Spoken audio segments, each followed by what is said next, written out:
2001 was a very interesting year for horror movies in the Western world, meaning that there wasn't a lot of good ones. Off the top, I can only name like 5. The others, Session 9, which is a psychological thriller for your ass. Scary Movie 2. Now wait a minute, hold up! The Mummy Returns, and Pulse, which I have heard about for the last couple of years, but I have not mustered the courage to actually watch because I don't do Uncanny Valley. Sorry, can't do it. That will have me shaking in my boots before anything else. And lastly, Jeepers Creepers, which is a film that I will be talking about today. About a year or 2 ago, I watched this film and something just didn't sit right with me.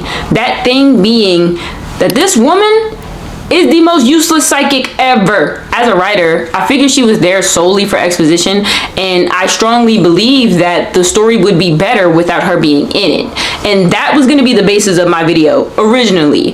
But upon my rewatch while writing the script, I realized something. That being, her uselessness was completely intentional because this woman is sick and twisted. She's in on the whole thing. Welcome to my TED Talk. And before I start talking about this film, I want to say that I am well aware that the creator of this movie, the writer and director, is a perv. He's a pedophile. And I do not condone any of his actions outside of writing and making this movie. Like, that's it. He could literally die today and I wouldn't care. Jeepers Creepers will still be on YouTube, so it ain't going nowhere, but he can. He can go to the pits of hell, actually. The movie begins with the shot of a lone car on an empty road. We're in the deep country of some unknown state, probably in the South. In the car are Derry and Trish, short for Darius and Patricia. And they are siblings headed home from college, presumably for summer break or spring break. They spot an RV and Derry presses the gas to get close enough to read the license plate. This is one of the many little competitions that they have during this trip. It's made immediately clear to us, the audience, that Derry is the younger sibling. He starts to pry into Trish's love life or lack thereof. Apparently, Trish is supposed to have a boyfriend to spend all this quality time with and not her little brother. Why are you driving home for spring break with your brat brother and not heading off somewhere with that nice Mr. Poli-Sci track team guy? She avoids answering the question, hinting that this is probably a fresh breakup. In the background, a vehicle is fast approaching. It nearly rams into them, and for whatever reason, Derry acts like there isn't large fields of grass on both sides of this road. He's doing a very poor job of trying to escape this psycho in a souped up tow mater. After it passes them, the near-death experience causes Trish to remember a unfortunate accident that happened 20 years ago where one student's body went missing and another student's head was never found. Derry makes a guess on what the license plate read on Mater to change the subject, but Trish suddenly changes the rules of the game. It doesn't matter though, because this will be the last time they play this game. And he was wrong anyway. At the 10-minute mark is where the siblings officially embark on a series of unfortunate events. Back to the depths, you fingery devils!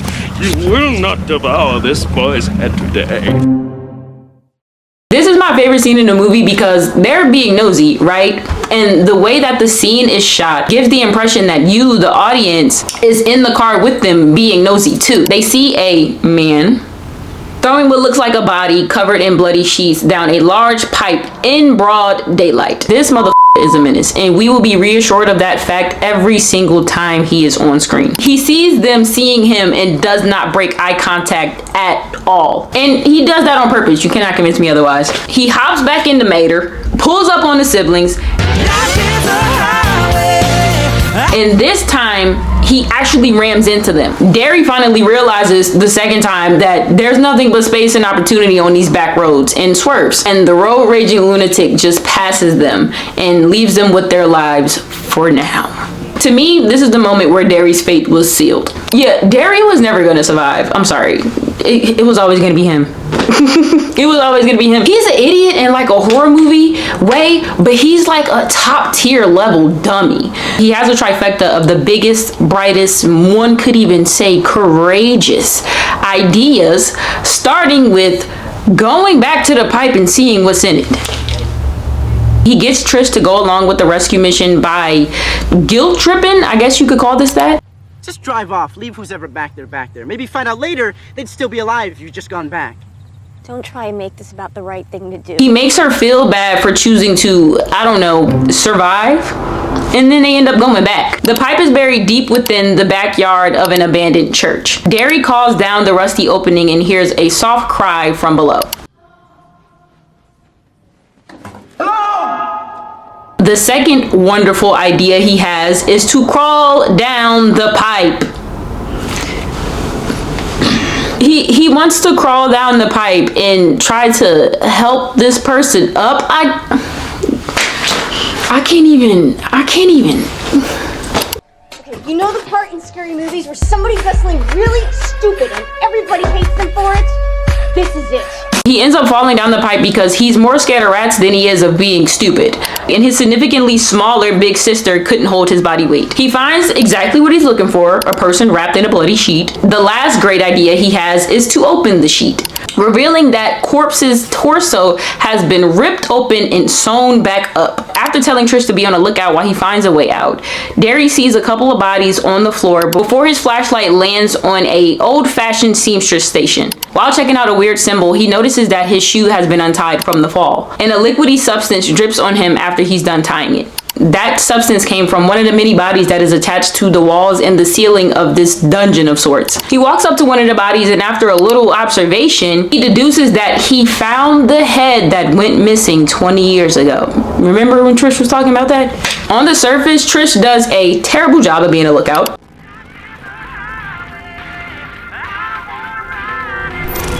Before Derry nearly gives her a heart attack. He's in shock as they enter the town to get gas. A diner is attached to the gas station, and before the two can get in, Tow Mater speeds past them, heading back to the church. They enter the diner in a panic, asking for help. Derry is losing his mind thinking about what's gonna happen once Undertaker gets back to his lair and notices that somebody voluntarily has been down there.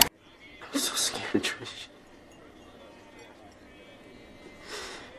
Just then the payphone rings, and here is when this heifer gets in the mix. Trish picks up the phone, and a woman asks her if they've seen the cats yet. She specifically mentions Derry by name, and he grabs the phone. She gives a very detailed description of what he looks like at the moment, then tells him that he's found its house of pain.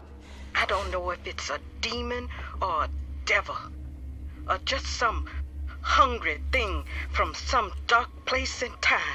She does this to prove that she can see shit, right? She alludes to the man not really being a man, instead being a demon of some sort. And once it gets the scent of something that it likes, it keeps coming after it. And after disclosing that, she opts out of giving them any more valuable information and instead makes Derry guess about what the license plate actually mean.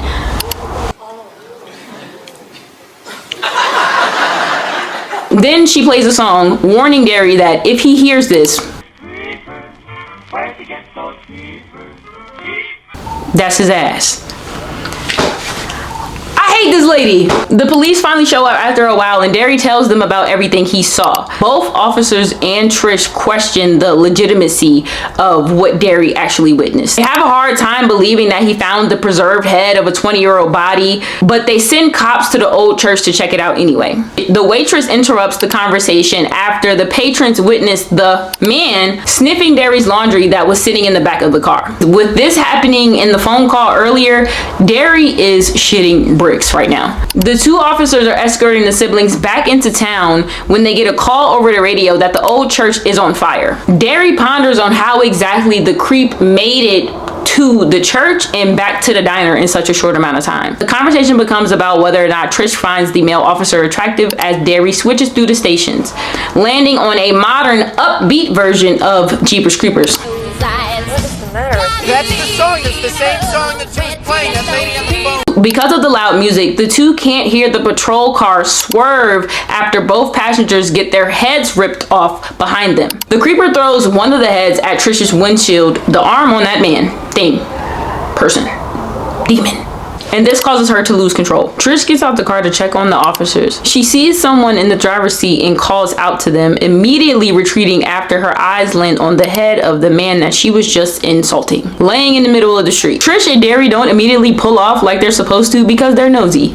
And the creeper is well aware of this now. It gets out of the car, walks over to the head, and they sit there watching it kiss this man. Only when it starts pulling the tongue out do they finally pull off and try to find a phone. They arrive to a secluded house occupied by an old lady and her many cats. Derry starts putting two and two together before he's interrupted by their friend standing in front of a scarecrow. Because they're deep in the South and the cat lady is an old white woman, she comes out the house wielding a double-barrel shotgun. hell did you bring into my house? She don't know how to use it though, but the creeper does. After the two finally get the courage to run to the car to escape, they end up in an old-fashioned Mexican standoff. After the flight wears off, the fight kicks in and Trish Bone Crusher Jenna shows us how she got her nickname. She injures the creeper by leaving a couple of skid marks on his nice leather jacket. While incapacitated, the creature displays its gargantuan wings, leaving Derry and Trish in complete awe. They run him over one last time for good measure, then make their way to the nearest police station. At the station is where we finally meet this truly evil woman. We're told her name is Jezelle after she barges into the lobby when Trish finishes up her call with their mother. The officer at the front desk informs them that she is the resident psychic who helped on a missing persons case before. He didn't say she helped them solve it though. I don't think it's because she's a lazy or fake psychic. I think it's because she's sick, twisted, and demented. She demonstrates why this is my theory for the last 30 minutes of this movie. She puts on the best act of her life, feigning concern for the siblings as she tells them the story of the creeper. For 23 days, he gets to eat. This moment serves as exposition from the character to the audience, which is why I believe her character exists in the first place. Throughout the film, we've been getting bits and pieces of what the creeper is. And Jezelle stirs all the ingredients up so that she can serve some shit stew to the two. She makes it seem like it's a burden for her to have these visions and know these things and tell innocent people about the unfortunate reality of being hunted by this hungry creature that will eat parts of you to stay alive. She gives Derry and Trish all the lore behind it, serving no other purpose than to freak them out. This makes them even more scared, which she explains to them is how the creature hones in on its victims. It can smell fear. Driving down the highway, trying to freak people out so it can smell them? Christ, Derry, why are we standing here with her? She's literally sitting there making it easier for the creeper to sniff them out. She's not helping them at all, but she's trying to act like she's helping them, and that's why I think this woman is sick. While she's rambling, a power outage happens. An officer goes downstairs to do a head count of the jailbirds and finds one is missing. He's next as he is attacked by the creature that has made its way into the station. Jezelle resumes her act of terrifying the two until everyone except Derry has had enough. He finds you in here. He finds you hiding in a room. One officer threatens to lock her up, and Trish asks the psychic about her true intentions with coming here. Before she can answer, they're interrupted by a call coming from a walkie. The other officers inform them of their mysterious intruder. Jezelle again acts like she's trying to save Derry and Trish by leading them to a locked door downstairs instead of taking them to the front door that was across from them because they were sitting in the lobby. Trish continues to call her out on her bullshit, and Jezelle retorts with more. There's no other way except the front. She lies and says she thought if she could inform them of what she saw, then they can change it. But she never told them any valuable information except if you hear Jeepers Creepers, run. Derry's slow ass finally figures out what's happening, and he asks her who is the creeper after. And are your dreams ever wrong? Before she can answer, it peeks its head around the corner, frightening the three. Jezelle stays and prays, bars. She stays and prays as the siblings run upstairs to find a way out. The creature sniffs Jezelle and leaves her to be, probably because she's not as scared as she's trying to make everyone believe she is. She's probably not scared at all. She's probably excited to get a front row seat to the show. Derry and Trish end up in an interrogation room. Before the creepers burst through the door, grabbing both of them, sniffing for fear. It doesn't smell any on Trish, most likely because she probably would have ran his ass over a couple more times if she didn't feel like her engine was gonna give out. Trish ain't scared of that thing. Ain't never been scared either. I ain't never scared. I ain't never scared. Derry gets chosen by the thing to no one's surprise. Like I said, his fate was sealed the moment his big brain got to thinking. The remaining officers arrive in tactical gear, ready to light its ass up, but it makes sure that Derry is in the line of fire so that they don't shoot. Trish begins to offer herself to the creeper before it shows everyone that its species is kin to the predator. It doesn't work, however, because it knows that if it's in a room with Trish, she'll probably beat the wings off of it. I'm telling you, she would have beat the brakes off that thing. I'm telling you. He was sniffing like, No, I don't want no smoke with you, Trish. I'm gonna be honest. I'm gonna take your brother though. The woman is dangerous, and the creeper can sniff that, so it takes Derry and dip. It's well into the morning when Jezelle informs Trish that her parents have arrived. Trish calls Jezelle out on her bullshit one more time, and with no possible interruptions, that wench tells her this. I'm just a crazy old woman. You ask anyone around here, they'll tell you. That's all I am. Shut the fuck! Shut! Did I say no?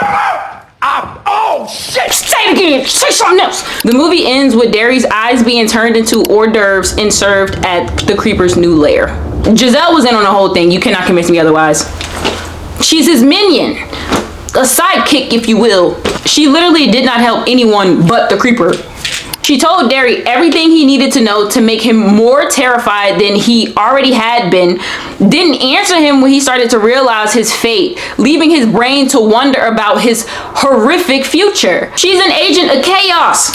She asserted herself into a situation knowing that there's no changing the outcome, pretended to be concerned, then played dumb whenever someone began to catch on to her phoniness. If she wasn't working with the creeper, she definitely was getting her own sadistic pleasure from scaring the two, because like I said, she never told them anything helpful. She made Derry guess about a license plate instead of telling him that the thing got wings. She never cared about helping him, and Trish should beat her up. I would have beat her up. I would have beat her ass. I would have.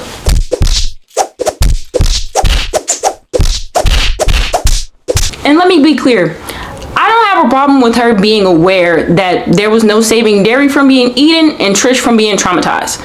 I have a problem with her acting like she was concerned for their safety. I personally think that everyone living within a 50-mile radius should know about the creeper and know when it's hunting season. Like, this should be something that is passed down to the generations of people that live in the nearby towns. It just makes more sense, and it would have added more attention to the story. Realistically, more people than Jezelle would know about it, or at least have heard about it. Everyone in that town and the nearby town would definitely be aware of how people go missing at a ridiculous rate for 3 weeks every 20 or so years, especially them damn police departments. Derry and Trish were talking about two of the victims of the thing's last feeding session at the beginning of the movie, so word gets around. Derry literally found his lair, so this is where it be. This is his home.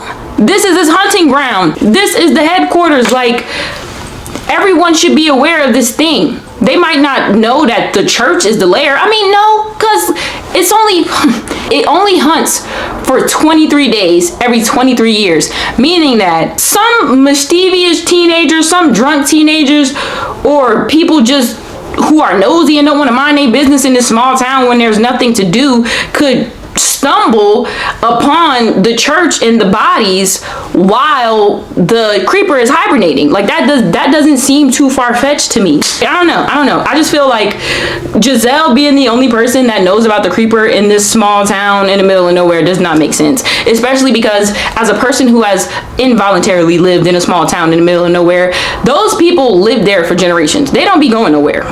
They be there. So those people should know about that thing. Sorry, everyone we meet in this film is older than Derry and Trish, so they all should have heard stories themselves. Jeepers Creepers should be a legend in this town, like Mothman. See this guy's ass, by the way? Oh my God. I'll even go as far as to say, if the whole town was on Jazelle's type of time, I wouldn't even be mad. Because if I knew the legend of the creeper, I wouldn't have helped them. I would not have helped them at all. I'm not playing Captain Save-A-Ho to two people that I don't know running from a gargoyle in a trench coat. I'm not doing it. Especially if Derry's stupid ass the one that tell me what's going on. I'm not helping y'all at all. So you mean to tell me you saw somebody or a thing. You saw a thing throwing what looked like a dead body wrapped in a sheet down a pipe. So you went down the pipe. You went down the pipe to help that person and ended up finding more bodies. And now the thing is chasing you?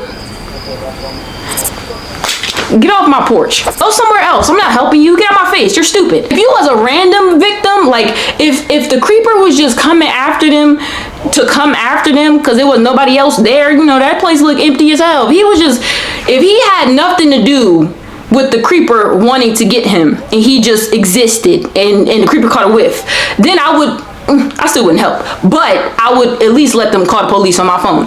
But you went looking for trouble and now you got it. I'm not helping you. You're an idiot. I don't help stupid people. That don't benefit me. And I'd rather them than someone I know and care about getting snatched up by the creeper. Because as far as we know, there's no stopping it unless you could pull a harpoon out of your ass. Like, there's no stopping the creeper. I'd rather it get them than my cousin that lived down the street, or Bob that work at the bar and I talk to him every Friday because there's nothing else to do. Jezelle, knowing what she knew and moving the way that she did, makes her the true villain in Jeepers Creepers to me. The creeper is a freak of nature. Like, it has wings, but it figured out how to drive in order to scare people to make them taste better. Like, we don't know where this thing comes from. We don't know its origins, even though I think they tried to make a movie about it, but it sucked really bad, so we're not going to talk about that. But Jezelle is a human being. She's a psychic who purposefully withheld valuable information from two of its victims, showed up to the final showdown just to add the finishing touches to a meal,